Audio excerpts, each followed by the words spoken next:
Hi, welcome to this edition of Digital Discoveries. In this segment, we're going to talk about using Skype in the classroom. And Skype isn't just a way for grandmas to talk to grandkids. Skype can actually be used in educational settings for lots of different purposes. And so today, we're actually going to talk about how you can use it in the classroom, what are some purposes, and what actually Skype is. So if you're not familiar with Skype, Skype is a video conferencing program that allows you to either make an audio call or a video call to someone that's not in the same room that you're at. Otherwise, why would you make a video call to the same people in the same room? So you'd want to, say for instance, you're doing a project and you want to talk to another class that's doing the same project. You can use Skype to actually connect them via your computers to do those projects. So why do we need to learn about Skype? What's important about Skype? Well, students in the real world are going to start using this type of technology. Everything's moving toward mobile and everything's also moving toward video. And so when students start talking about connecting with each other, right now they're texting as the way of connecting, but I think that in just a few years we're going to be doing all video. Right now, even if your kids have a smartphone like this, then they have the ability to make video calls to themselves back and forth, and you can call with to your kids. So we're going to talk a little bit about Skype today. Right up here on the computer screen, Skype is now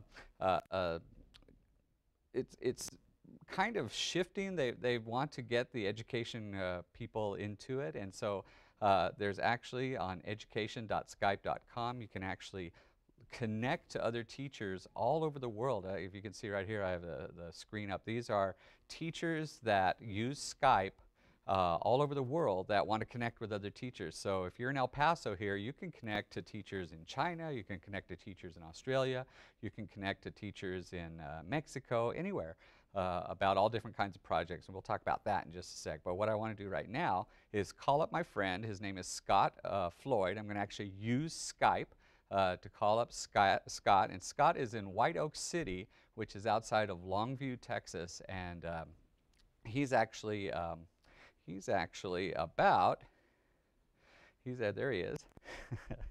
Hi, Scott. Hey, Tim.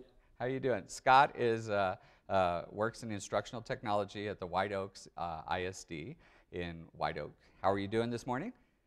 Wonderful. Beautiful day. It is a beautiful day. Thank you for joining us this morning, by the way. Really appreciate it. Can Yes, you sir. talk to us a little bit about how your district or people that you know use Skype for education? Absolutely. We've used it at the administrative level when our admins are at conferences or meetings in Austin. They'll Skype back into meetings that they're missing within the district. Our superintendent did a new teacher orientation from a hotel in Austin because he had to be down here for a meeting. We have teachers that utilize it all the time to bring field content specialists into their classroom. And one of them was a soldier in Afghanistan, and his child was in that classroom, and they were talking about conflicts within other countries, and he Skyped into the classroom and shared what he was going through over in the Middle East. So one of the neat things that I like about Skype is that you don't need to purchase a whole lot of expensive equipment to do it. Is that right? It's usually just most laptops are able to do this. Absolutely. We even do it from our netbooks, which are $250, very low-powered computer devices. So we can do them from iPod Touches, which we do regularly. We do them from iPads, iPhones, as you mentioned. Any smartphone pretty much these days will do it. So absolutely, we could do it with a very small amount of investment. And it's cost effective as well. I mean, it's like, I know that in the EPISD, we actually have quite a bit of invested in pretty substantial video conferencing equipment, but those are for high-end video conferences where you are talking to museums and you're talking to zoos and things like that, taking kids on virtual field trips. But it's essentially free. Well, and I can tell you in White Oak, we haven't done a video conferencing event with a classroom in probably 2 years because when we Skype, we're getting the one-on-one connection with the person we're Skyping to, whereas when we're VCing in, we typically are with a bunch of other school districts and there's no back and forth with that person. So it actually adds a whole new dynamic to the classroom. One of the things that I find interesting is that um, on the news, like CNN and on the Oprah Winfrey Show and things like that, they're actually using Skype and to talk to people, and it's almost like they're trying to save money as well when they use Skype. Yeah, and it's pretty neat. My son and I were talking about that the other day. We were watching, I was watching CNN news, and he came in and sat on the couch next to me, and the reporter asked from behind the desk, asked the remote person a question, and there was about a 2 second delay. And my son said, "That person's far away." And I said, "Well, how do you know that?" He said, "Well, it's just like Skype, or when we do Skype at school, there's a little bit of a delay with that person." So even he recognizes it. But now they don't even make an excuse for the fact that there's a delay. They just know that everybody's going to realize, yeah, there's a little bit of latency here, and They've it's gotten part used of to the the deal. technology. But Absolutely. we're almost 800 miles away right now, and we're talking in real time. It's almost like we're having a telephone conversation. So there's really Absolutely. little or no delay right here. And I've got you blown up really big on the screen. I know your fans appreciate that. Scott, now besides the people in White Oaks and in your school district, do you know of any other examples of teachers that are using Skype in the classroom to do some cool things?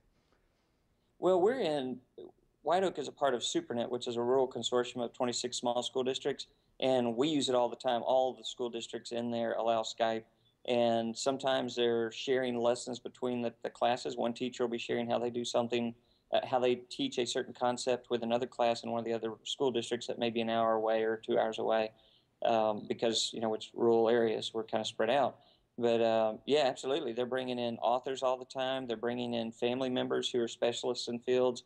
It's a consistent process through all of our rural schools.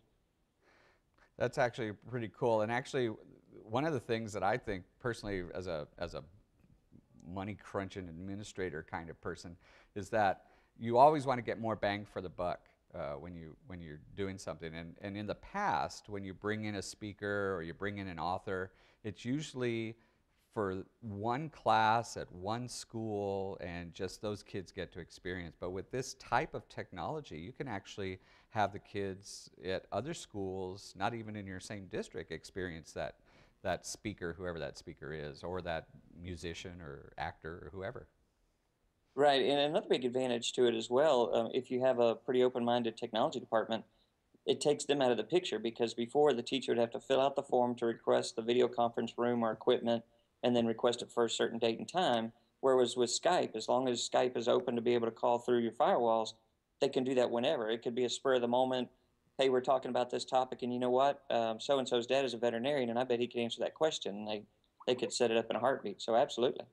Yeah, as a matter of fact, just this morning we set up this conference. We didn't even have a test call too much before this. I think right before we went on air, I called you about 5 minutes ahead of time, and it seems to be working.